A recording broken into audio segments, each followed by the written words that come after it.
E aí, povo, vamos lá dar continuidade aí. Mais uma questãozinha aí dessa provinha aí e depois as outras matérias. Olha isso aqui, muito boa, tá? É, Carolina é empregada doméstica na residência de Letícia. E Jorge. Carolina é empregada doméstica na residência de Letícia e Jorge. E recebeu uma cópia da chave que dá acesso à casa de seus patrões. Todavia, o companheiro de Carolina, Ricardo, aproveitando-se do fato de que a referida chave estava à vista e sem vigilância, fez uma cópia do objeto e utilizou essa chave para entrar na casa de Letícia e Jorge, e de lá subtraiu bens e valores que totalizaram um prejuízo de R$ 100.000 às vítimas. Nessa hipótese, é correto afirmar que Carolina não cometeu crime algum. Carolina não sabia que Jorge iria pegar, no momento em que a chave estivesse sem vigilância,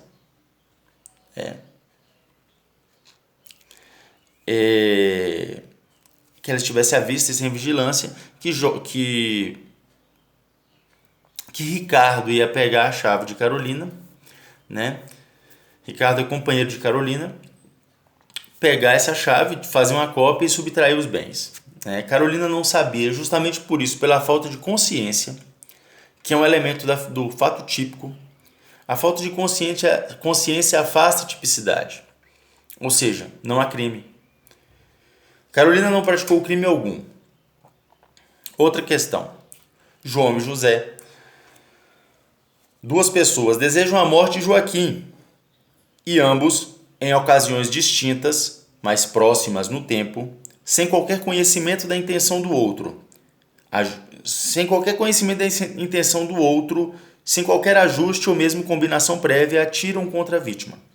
Joaquim morre em decorrência de um dos tiros. O outro, conforme exame pericial feito, atingiu a vítima somente de raspão.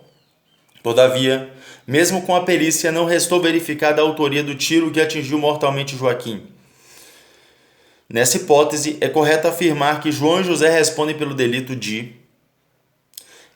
Esses indivíduos, João e José, não combinaram nada. Apenas desejaram, em momento pretérito, a morte de Joaquim.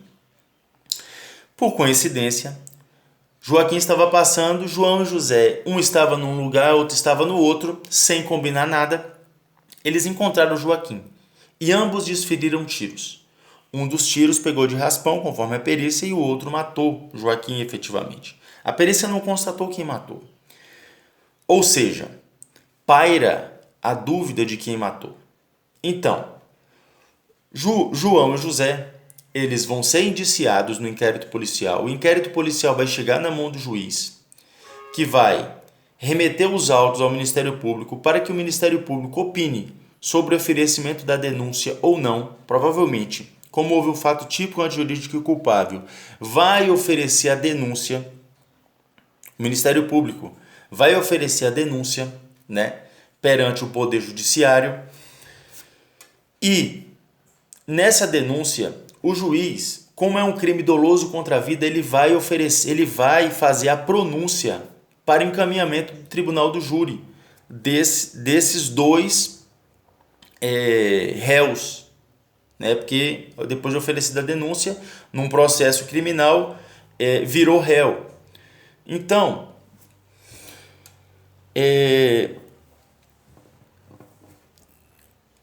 veja, antes da fase processual, em fase do inquérito policial, se impera um princípio do indubio pro società, na dúvida, em favor da sociedade, ou seja, indiciamento e denúncia por parte do Ministério Público. Por quê? Esse é o princípio que rege antes do processo. Na dúvida, denuncia. Porém, em fase processual, nesse caso, que é o crime doloso contra a vida de Joaquim, que perdeu a vida por causa de um desferimento de um tiro que não se soube constatar quem efetuou, em sede de tribunal do júri, homicídio, rege outro princípio. Na dúvida, indúbio pro réu. Então são dois princípios que eles predominam em fases diferentes. Indúbio pro società antes do processo, antes do oferecimento da denúncia. Depois do oferecimento da denúncia, indúbio pro réu. Então, em sede de tribunal do júri, paira-se a dúvida: quem realmente, efetivamente, matou? João ou José que mataram o Joaquim com os tiros desferidos? Não foi constatado, indúbio pro réu. O que acontece? Ambos, João e José, eles vão responder pelo crime de homicídio doloso, na modalidade tentada, sem o concurso de pessoas. Essa aqui vai ser a resposta. Por que homicídio doloso na modalidade tentada? Porque paira-se a dúvida e não se sabe realmente quem que matou. Não se sabe, porque um dos tiros pegou de raspão. Então, o que vai predominar aí na dúvida é a favor dos réus. Se sabe que ambos estavam envolvidos nesse fato delituoso, porém não se sabe quem realmente matou mesmo, consumou, porque o homicídio tentado ele é mais brando que o consumado. E para que esteja a favor do réu, é necessário que tenha ou uma absolvição ou um crime mais brando. Então, o crime mais brando é o crime de homicídio doloso tentado, que é aquele que pegou de raspão. Confere? Não vai haver o concurso de pessoas, porque não houve uma combinação, né? Eles não estavam concorrendo juntos para o crime. Ambos não estavam concorrendo juntos para o delito. Não tinha ali os dois não estavam juntos, né, concorrendo. Eles nem tinham conhecimento, né, da presença de ambos ali, né? Foi uma situação aleatória. Então, uma questão muito delicada e capciosa ali para acertar, tá? Vamos lá, outra questão. De acordo com a legislação, consideram-se hediondos os delitos listados nas alternativas a seguir, à exceção de uma. Então, os crimes hediondos, eles estão dispostos em lei específica dos crimes hediondos, né? E aqui tem a alternativa de A, vamos listar. Alternativa A, roubo praticado mediante emprego de explosivo. Não existe esse crime hediondo de roubo mediante o emprego de explosivo.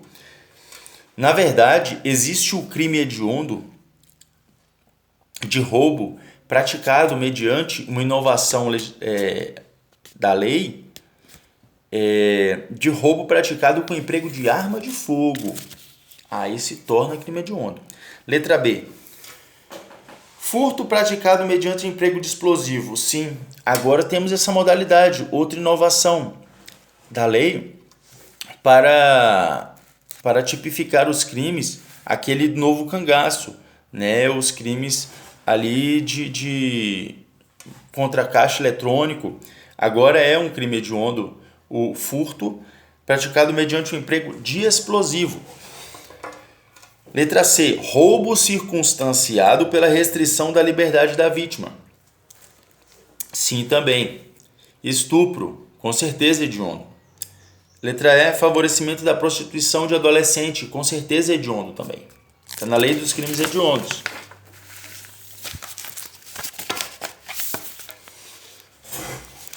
Então, bem interessantes essas questões, né? São complicadinhas. Vamos lá para uma próxima questão. Rapidinho aqui. Robson foi denunciado pelo delito de roubo com emprego de arma de fogo. Durante o processo, foi requerida a prisão preventiva pelo Ministério Público, mas o magistrado, ao invés de decretar a prisão cautelar, que é a prisão preventiva é uma das prisões cautelares, de modo substantivo, determinou o recolhimento domiciliar noturno de Robson, sendo certo que a medida cautelar foi cumprida pelo período de 1 ano e 6 meses. Ao final da instrução criminal, Robson restou condenado a 7 anos de reclusão, em regime inicial semiaberto. A condenação transitou definitivamente em julgado e Robson começou o cumprimento da pena. Nessa hipótese, assinale a alternativa correta tendo em vista o entendimento dos tribunais superiores acerca do tema. Então, qual que é o entendimento dos tribunais superiores? Essa questão é bem grande e são muitas alternativas. Então, eu vou pegar a alternativa aqui, que é a correta, para a gente ter uma noção. Veja bem, Robson ele cumpriu, ele foi condenado a uma pena, né, 7 anos de reclusão. Só que ele anteriormente ele estava, em virtude desse crime, preventivamente, por algum das modalidades da prisão preventiva, seja no artigo 312, em flagrante, seja no artigo 312 combinado com 313, né, uma prisão posterior aí, que foi requerida pós-flagrante, né, com todas aquelas questões da prisão em flagrante, que tem vídeos aí falando sobre prisão em flagrante, né, prisão preventiva, quer dizer, né, quando para a garantia da ordem pública, né, para a garantia da ordem econômica e financeira, para a garantia da instrução criminal, né, ou para a garantia da aplicação da lei penal. Então, a requerimento, né, das partes, ou então a requisição aí do Ministério Público, né, a representação aí do delegado de polícia, para que haja essa prisão preventiva aí. Mas com relação a as questões da LEP, porque essa questão aqui tem a ver com a lei de execução penal, fala o seguinte, como Robson estava cumprindo pena por prisão preventiva, né, e posteriormente, o que é uma prisão cautelar, e posteriormente ele começou a cumprir a pena, né, a cumprir a prisão pena, que não é mais a prisão preventiva, que depois que já foi condenado mesmo, transitado em julgado para o cumprimento da pena, entra na fase de execução.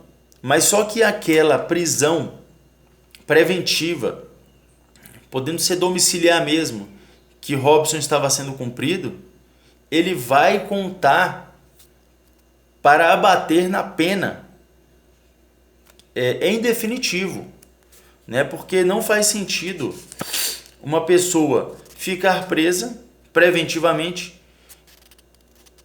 e o processo, ele tendo sido dado andamento, tendo sido dado uma pena, aquele tempo em que o agente ficou encarcerado não ser descontado.